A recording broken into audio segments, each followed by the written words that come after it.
There's a quiet ache that settles deep in your heart sometimes. You see the troubles of the world, big and small, and a wave of helplessness washes over you, leaving you feeling stuck. It's not that you don't care. You care so much it feels heavy. It's a paralysis of compassion, that quiet voice inside that whispers, "What can one person really do?" You feel like a single drop of rain trying to end a long drought. I remember one summer afternoon, the air was so thick and hot you could taste the dust. I was young, sitting on the porch steps, carrying all the world's problems on my small shoulders. My grandpa was in his garden, a picture of calm, moving slow and steady among his tomato plants. He saw the look on my face. He didn't say a word about the big things. He just pointed with his dirt-caked finger to a single wilting marigold, its head drooping sadly in the heat. "Forget the world for a minute," he said, his voice gentle but firm. "Just give that one plant a drink." His advice was so simple, it almost felt foolish, so I did. I picked up the heavy watering can, filled it from the spigot, and gave that one thirsty plant a long, cool drink. I watched the dark circle of wet earth spread around its stem. It took maybe 30 seconds. Then my grandpa came over and put a hand on my shoulder. "The real magic wasn't just for the plant," he said. "It was for you." He was pointing to something I couldn't see. He was right. For those 30 seconds, my mind wasn't wrestling with huge, unsolvable problems. My whole world had shrunk to the size of that one flower. It was one small, good thing I could actually do, right here, right now. That little act broke the spell. It was the first ripple. It reminded me that my hands weren't tied. It freed me from the weight of trying to fix everything, and instead let me fix one thing. That's the secret he was teaching me. A small act of kindness isn't always about changing the world. It's about changing your own world first. It's an act of defiance against despair. And that feeling, that little warmth you get from doing something good, it doesn't just vanish. It lingers. It's a quiet hum in the back of your mind, a little light that makes the next morning feel just a bit brighter. It's the proof that the act wasn't just for the thing you helped, but for you, too. The next day, my grandpa took me back to the plant. It wasn't lush or green, not by a long shot, but it stood a little straighter, and right in the middle, a tiny, pale yellow flower had managed to open. Just then, a bee, fuzzy and focused, landed right on it. My grandpa pointed. "There," he said, his voice soft. "That's the next layer. Your small act from yesterday just fed something you couldn't have even planned for. It's part of a world you don't always see." That's when I started to understand. He explained that this wasn't just about plants and bees, it's about people. Every single day, you have chances to offer a little drop of water to someone who is wilting. Think about driving in heavy traffic. A car is trying to merge, the driver looking frantic and stressed. Letting them in seems like nothing. It's a tiny act, but it's not. You've just injected a tiny moment of grace into their chaotic day. For that 1 second, their world wasn't a fight. The stress in their body goes down a little. And maybe, just maybe, they carry that little bit of ease with them. Maybe they're a bit kinder to the cashier at the grocery store a few minutes later. You can't see it, but the ripple is there. My grandpa told me our biggest mistake is how we measure things. We judge the size of an act by what it costs us. A few seconds of our time, a little bit of effort, $1 or $2.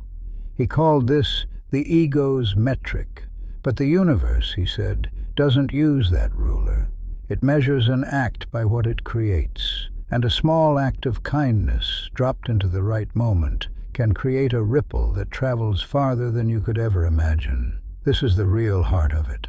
In a world that sometimes feels cold and looks out for number one, a simple, deliberate act of kindness is a powerful act of defiance. It's a quiet rebellion against the idea that we're all on our own. It is a silent vote. It's you, casting a ballot for the kind of world you want to live in. A world built not on indifference, but on connection.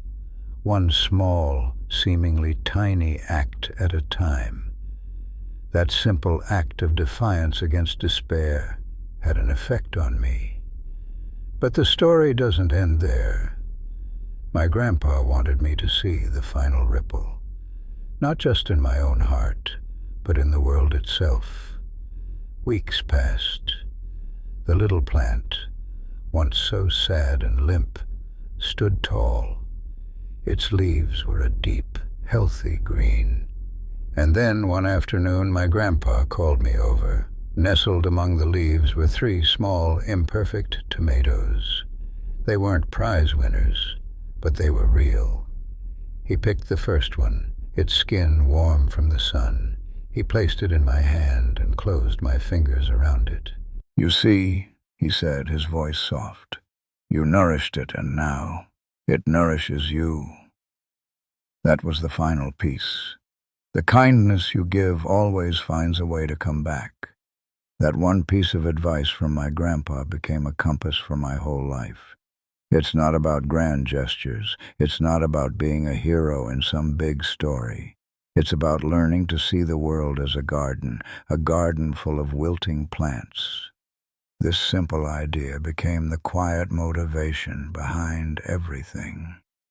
It's the reason to listen a little longer. It's the reason to offer a hand when no one is looking. You're not just helping someone. You are tending to the world. So I ask you to look at your own life. Look at your day to day. Where is your wilting plant? It might not look like much. It rarely does. It might be a coworker who has gone quiet. It could be a family member who just needs someone to hear their story without judgment. It might even be a part of your own spirit that you've neglected, a dream you've stopped watering. Here is the deepest truth my grandpa taught me. Kindness is an act of faith. We rarely get to see the full journey of the good we put into the world. You don't see the bee that was fed by the flower you watered. You don't see the chain of smiles that your one small compliment might have started. And most of the time, you don't even get to taste the tomato. You just have to trust that it will grow. That is the real heart of it all. To give without needing to see the result. That is the greatest strength. But sometimes, a quiet little voice in your head whispers something different. It says, "Don't bother. It won't make a difference." It's the voice that tells you your small effort is pointless in a world with such big problems. This voice feels wise, but it isn't. That whisper is the sound of fear. It's the fear of looking foolish, the fear of your kindness being ignored, or the fear that one drop of water can't possibly help a desert. It's a defense mechanism. A little wall we build around our hearts to keep from being disappointed. Now, for a moment, that voice isn't just yours. It's a reflection of a world that often seems to reward the loud and the selfish. We're shown stories of grand gestures and heroic saves, which can make our simple, quiet acts feel unimportant by comparison. It's a kind of societal cynicism that seeps into our thinking. This creates what you might call a kindness blindness. We become so focused on the idea that only huge actions matter, that we stop seeing the hundreds of small opportunities around us every day. We miss the chance to hold a door, to offer a simple compliment, or to just listen, because the voice of doubt tells us it's not enough.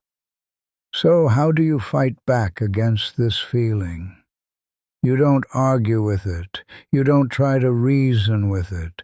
You simply prove it wrong. You perform one small, deliberate act. You pick up that piece of trash. You send that text message to a friend you haven't spoken to in a while. That single action becomes a tiny piece of evidence. It's a quiet vote for a different way of being.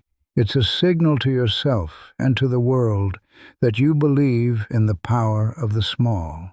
And with that one piece of evidence, the voice of doubt gets just a little bit weaker. Think of it like a muscle. The more you exercise your kindness, the stronger it becomes.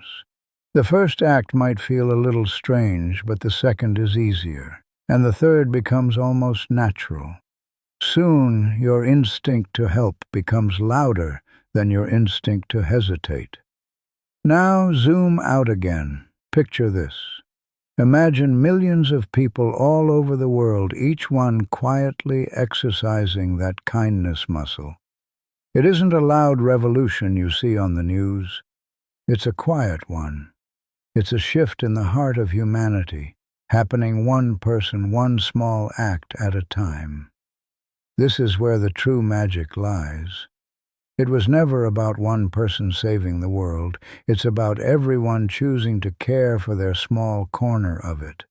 The combined effect of all that quiet care is more powerful than any single grand gesture. It's what truly heals things.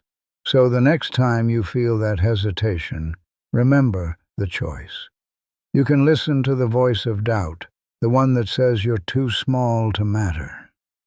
Or you can remember the wilting plant and choose to offer your drop of water anyway. It's a choice between fear and faith, and it's a choice you get to make in every moment.